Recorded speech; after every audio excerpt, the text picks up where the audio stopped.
नमस्कार, आप देख रहे हैं गोंडा पोस्ट और मेरा नाम है दिव्यांश कसौधन। आज संविधान दिवस के विशेष अवसर पर हमारे साथ एक प्यारी सी बच्ची आप स्क्रीन पर देख रहे होंगे। इसका परिचय भी हम आपको कराएंगे, लेकिन सबसे पहले हम आपको ये बता दें कि आज हमारे साथ ये मौजूद क्यों है या हम इसके साथ क्यों आज यहाँ पे मौजूद हैं। इसने संविधान की आत्मा और कुंजी कहे जाने वाले संविधान की प्रस्तावना को महज कुछ सेकंड्स में याद करते हुए सुनाया और इसका नाम इंडिया बुक ऑफ रिकॉर्ड्स 2025 की बुक में दर्ज हुआ है। इसको कई बार सम्मानित भी किया गया है। कई अधिकारियों ने, जिले के कई आला अधिकारियों ने इसको सम्मान भी दिया है। हमारे साथ मौजूद है। सबसे पहले हम इसी से इसका परिचय जानते हैं। क्या नाम है बेटा आपका? आत्या मिश्रा। किस क्लास में पढ़ती हो आप? UKG clever. कौन सा स्कूल है? फातिमा स्कूल। आज आप संविधान की प्रस्तावना सुनाएंगे आप मुझे? यस। सुनाइए।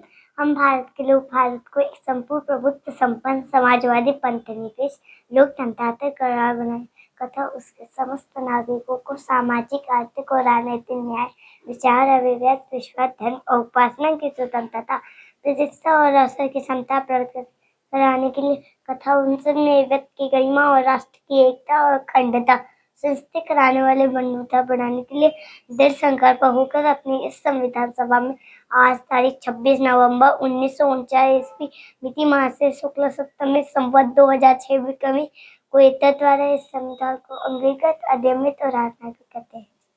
देखा आपने, स्पीड देखा, क्या खूब तीव्रता थी सुनाने में। और मैं आपको बता दूं कि जब जो बड़े आईएएस और आईपीएस टाइप में अधिकारी होते हैं उनको संविधान की प्रस्तावना इतनी जल्दी नहीं याद होती है, और इतनी छोटी बच्ची है, इसको इतनी तीव्रता के साथ इसने संविधान की प्रस्तावना सुनाया है। बच्ची के पिता अरुण मिश्रा हमारे साथ मौजूद हैं। ये शिक्षण का कार्य करते हैं। और सबसे पहले स्क्रीन पर देखिए, ये हाथों में सम्मान लिए हुए हैं जो इस बच्ची को दिया गया है। इंडिया बुक ऑफ रिकॉर्ड्स 2025 ये सम्मान है बच्ची को जो मिला है। हम इनके पिता से भी बात करेंगे। क्या कहेंगे बच्ची के लिए? जी, सबसे पहले तो मैं आपके चैनल को धन्यवाद देना चाहूँगा कि आपने जो है हमारे बच्चे को अपने चैनल पे आमंत्रित किया। इसके अलावा आपके चैनल के माध्यम से मैं पूरे देश को संविधान दिवस की हार्दिक शुभकामनाएं देना चाहता हूँ। आपकी बच्ची ने महज अगर बात करें तो 38 से 40 सेकंड में संविधान की प्रस्तावना सुना दिया। क्या बूटी खाती है ये? कैसे तैयारी किया इसने? देखिए, आमतौर पे जो बच्चे होते हैं इनकी जो बुद्धि होती है ये काफ़ी तीव्र होती है।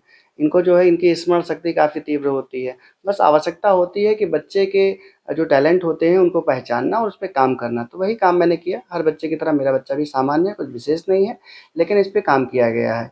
इसकी जो लास्ट ईयर जब मैं इंडियन पॉलिटी पढ़ रहा था तो उसमें एक टॉपिक आता है the preamble of the Indian constitution, Bharat के संविधान की प्रस्तावना। तो मैं उसको स्वयं से पढ़ रहा था, तो मैं पढ़ते-पढ़ते जो बच्चा सुन करके उसकी कुछ पंक्तियाँ याद कर लिया, उसके कुछ बहुत क्लिष्ट शब्द होते हैं उनको याद कर लिया। तो मैंने कहा कि क्यों ना इसको याद कराया जाए। तो मैंने उस पे काम किया, तो बच्चे को मैंने याद कराया। याद कराने के बाद देश की एक संस्था है इंडिया बुक ऑफ रिकॉर्ड्स, वहाँ से मैंने संपर्क किया। संपर्क करने के बाद मैंने क्लेम किया कि हमारे बच्चे को संविधान की प्रस्तावना अभी कंठस्थ हो गई है, वो 4 साल की है। तो उन्होंने कहा कि जो है मेल के माध्यम से हमसे जो है कहा कि आप भेजिए उसकी वीडियोज़ वगैरह। मैंने भेजा और इसी साल 8 जनवरी को वहाँ से मेल के द्वारा कन्फर्मेशन आया कि आपके बच्चे का नाम इंडिया बुक ऑफ रिकॉर्ड के 2025 के एडिशन में सम्मिलित किया जाता है। बाद में जो है उसका प्राइज़ वगैरह वहाँ से भेजा गया और 26 जनवरी 2025 को तत्कालीन जो डीएम मैम थी यहाँ की नेहा शर्मा जी, उन्होंने बच्चे को हमारे कलेक्ट्रेट में आमंत्रित किया और उसके बाद जो है कलेक्ट्रेट में सम्मानित किया। इसके अलावा शहर के और कई नामचीन अधिकारियों ने और कई जो है व्यवसायियों ने, प्रतिष्ठित लोगों ने हमारे बच्चों को सम्मानित किया। जिसमें अगर हम बात करें तो डॉक्टर अरुण पांडे जी ने हमारे बिटिया को सम्मानित किया, डॉक्टर अजय पाठक जी ने हमारे बच्चे को सम्मानित किया। इसके अलावा कई जनप्रतिनिधियों और समाज सेवियों ने भी हमारे बच्चे को सम्मानित करने का कार्य किया। लगातार सम्मान मिला है आपकी बच्ची को? जी हाँ, निश्चित। जी, आज संविधान दिवस के विशेष अवसर पर जिले वासियों को क्या कहना चाहेंगे? मैं आपके माध्यम से यही संदेश देना चाहता हूँ कि अपने बच्चे के जो टैलेंट हैं उसको आप समय से पहचानिए। पहचानने के बाद उस पर कार्य करिए और आपका बच्चा जिस भी क्षेत्र में जाना चाहता है उस पे उसको जाने के लिए आपकी जितनी क्षमता है उस क्षमता के अनुसार उस पे जो है लड़िए और बच्चे को उसके लक्ष्य तक पहुँचाने का भरसक प्रयास करिए। कैसे गाइड करते हैं बच्ची को आप? बच्चे को एक आम जैसे सारे माता-पिता होते हैं वैसे हम भी ट्रीट करते हैं। लेकिन हाँ, ये है कि हम अपने बच्चे को हमारा जो शिक्षण कार्य है उसके अलावा कुछ समय निकाल कर के अपने बच्चे को हम समय देते हैं और उसकी जो कमियाँ हैं उसको भी ध्यान रखते हैं और उसकी जो अच्छाइयाँ उसकी जो खूबियाँ हैं उस पे भी ध्यान देते हैं। और शायद इसी का परिणाम रहा है कि देश के सबसे कम उम्र के बच्चे के द्वारा सबसे कम समय में भारत के संविधान की प्रस्तावना सुनाने का रिकॉर्ड जो है हमारे बच्चे के नाम दर्ज हुआ है। बच्ची आगे चल के क्या बनना चाहती है? जी हाँ, अभी तक जो हमने अपने बच्चे से बातचीत किया है तो बच्ची जो है चूँकि अब बड़े अधिकारियों से मिली है, डीएम मैम के साथ में सामने बैठी है, तो ऐसे में जो है सिविल सेवा में जाने का इसका जो है मन सपना है। है। हाँ, बिल्कुल ये सिविल सेवा के माध्यम से देश और समाज की सेवा करना चाह रही है। अच्छा, अब एक बात कहिए। जी। बच्ची ने तो संविधान की प्रस्तावना महज कुछ सेकंड में सुना दी। जी। क्या मैं पिताजी से भी सुन सकता हूँ? ये तो चलिए बड़ी अच्छी बात है कि आपने जो है ये बात कही। बिल्कुल मैं सुना सकता हूँ। तो मैं सुना दीजिए, आप कहें तो मैं सुनाऊँ? सुनाइए, सुनाइए। जी, बिल्कुल। हम भारत के लोग भारत को एक संपूर्ण प्रभुत्व संपन्न, समाजवादी, पंथनिरपेक्ष, लोकतंत्रात्मक गणराज्य बनाने के लिए तथा उसके समस्त नागरिकों को सामाजिक, आर्थिक और राजनीतिक न्याय, विचार, अभिव्यक्ति, विश्वास, धर्म और उपासना की स्वतंत्रता, प्रतिष्ठा और अवसर की समता प्राप्त कराने के लिए तथा उन सब में व्यक्ति की गरिमा और राष्ट्र की एकता और अखंडता सुनिश्चित कराने वाली बंधुता बढ़ाने के लिए दृढ़ संकल्प होकर अपनी इस संविधान सभा में आज तारीख 26 नवंबर 1949 ईस्वी मिति मार्गशीर्ष शुक्ल सप्तमी संवत 2006 विक्रमी को एतद्द्वारा इस संविधान को अंगीकृत, अधिनियमित और आत्मार्पित करते हैं। जय हिंद। बच्ची से पीछे ही हैं अब। ये तो आपने बड़ी अच्छी बात कह दी।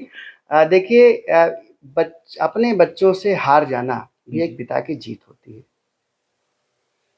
हार कर भी जीत जाते हैं। बिल्कुल, निश्चित निश्चित।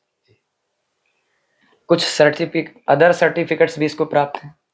हाँ, कई जो है तमाम फाउंडेशंस होते हैं उसके द्वारा भी हमारे बच्चे को सर्टिफिकेट वगैरह दिया गया है और जो है आगे भी हम इस पे काम करेंगे और तमाम और जो हमारे सपने हैं, हमारे बच्चे के सपने हैं उसको पूरा करने का प्रयास करेंगे, वो तो वक्त बताएगा सर। संविधान दिवस के विशेष अवसर पर ये एक बार फिर से झलक देख लीजिए। आद्या मिश्रा हमारे साथ मौजूद हैं। बड़ी ही क्यूट बच्ची है ये, बहुत ही अच्छा लगा इसके साथ आज मुझे एक कवरेज करते हुए। और ये उनके पिताजी हैं जो शिक्षण का कार्य करते हैं। कहाँ पे तैनाती है आपकी? जी, गोंडा में ही परिषदीय विद्यालय में सहायक अध्यापक के पद पे मैं कार्यरत हूँ। पढ़ाई का माहौल है घर पे और आप खुद एक शिक्षक हैं, तो शिक्षक की बेटी देख लीजिए कितना तेज है। और जैसा कि हमने बताया कि स्क्रीन पर आपने दोनों लोगों को सुना है, बच्ची ने महज कुछ सेकंड में सुनाया और उनके पिताजी से भी हमने संविधान की प्रस्तावना सुनी, लेकिन वो पीछे रह गए। जैसा कि अरुण ने बताया कि अपने बच्चे से अगर पिता हार भी जाए तो उसकी एक बड़ी जीत होती है। देखते रहें गोंडा पोस्ट।